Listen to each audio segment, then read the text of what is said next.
All right, back to Jake Barber a little bit and Skywatcher. So his Skywatcher group has been releasing videos now, and I believe they have a new website. So check those out for sure. And I've talked about their techniques a little bit. In their third video, they're going to talk specifically about the human psionics, but they have machinery that also calls in the UAP in some way. And they're having a lot of success. They're gathering data. They are even getting some things on video, and they're going to present all of this to government officials. Arrow has been supposedly to their site. So more release of information to them, and actually having officials, I guess, on site at the range where they're doing this work. But on which interview was it? Jake Barber discusses how the psionics process actually unfolds, the human psionics process, and he has a team as part of Skywatcher that brings in the UAP, and he talks about on Jesse Michaels. He talks about how they have to disconnect from their intellect, increase their conscious connection to these objects, and then reconnect with their intellect. It's a whole process. And again, they're going to talk about it more in their Skywatcher video number 3, because they've released 2 so far. So that's going to be really interesting. But this whole process has been mapped out and used for a while, and they're perfecting it, and he's describing actually how it works.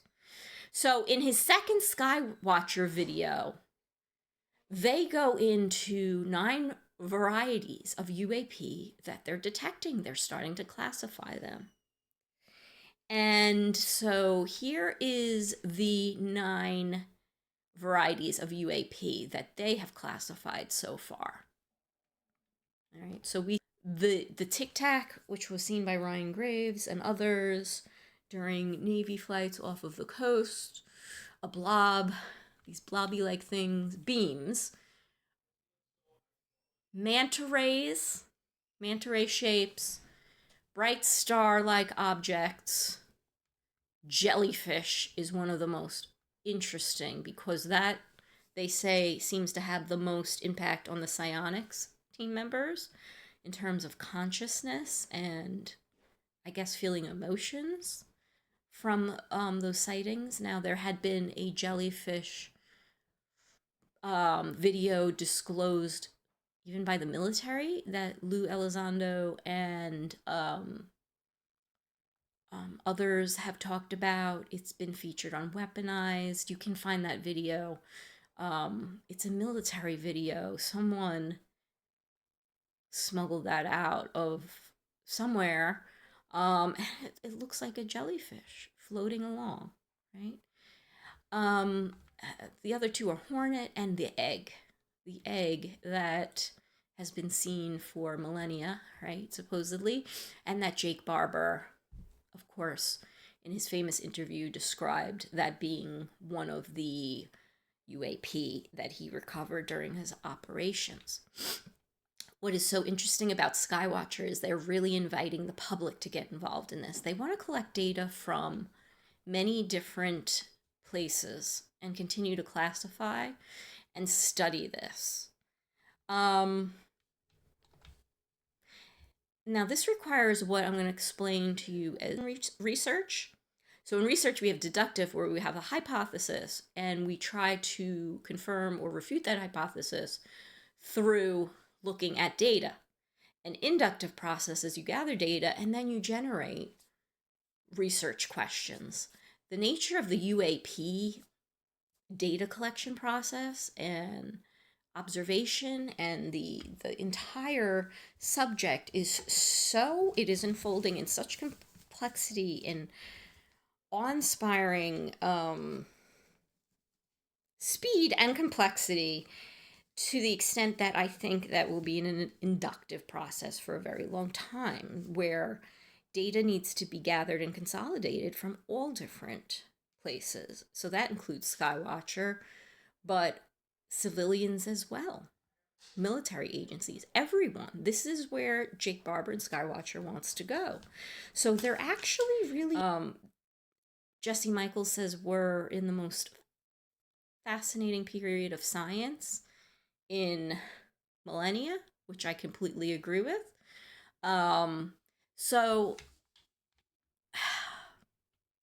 Jesse Michael is really a gift. His podcast, all right, is, if you have to pick and choose, if you don't have a lot of time, prioritize his. His intellect is incredible, and his interviewing skills and the way he approaches the subject is just so engaging and challenging as well. And one thing he talks about during the Jake Barber interview, which I just wanted to highlight because I thought it was amazing. He says, if you're a scientist, you believe in the scientific method, right? To get answers. But why do we all, scientists, researchers, and people, why do they want to study everything? What is leading this? What is the scientific method leading us towards? Why do we always have this drive to understand what lies beneath that drive for answers? Is it something else? Is it something good? Why do we want these answers? So that's another layer of thinking about this phenomenon as well. Why are we driven to study it, and what are we moving towards? What is the answer? And is it really going to be answers that fall into conventional science? I don't think so. All right, so check out Jesse Michaels, the Skywatcher videos, definitely. Ross Coulthard talking about his conclusions very recently about the drones.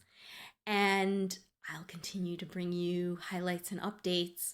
Keep watching for these drones. Please comment if you have seen drone-like objects in your neighborhood.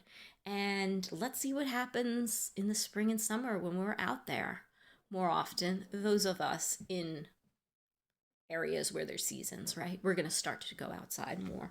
Let's see what we see up there. And is it going to quiet down until the fall? Or are we going to see this pattern every year? Let's see. Until then, happy sky watching.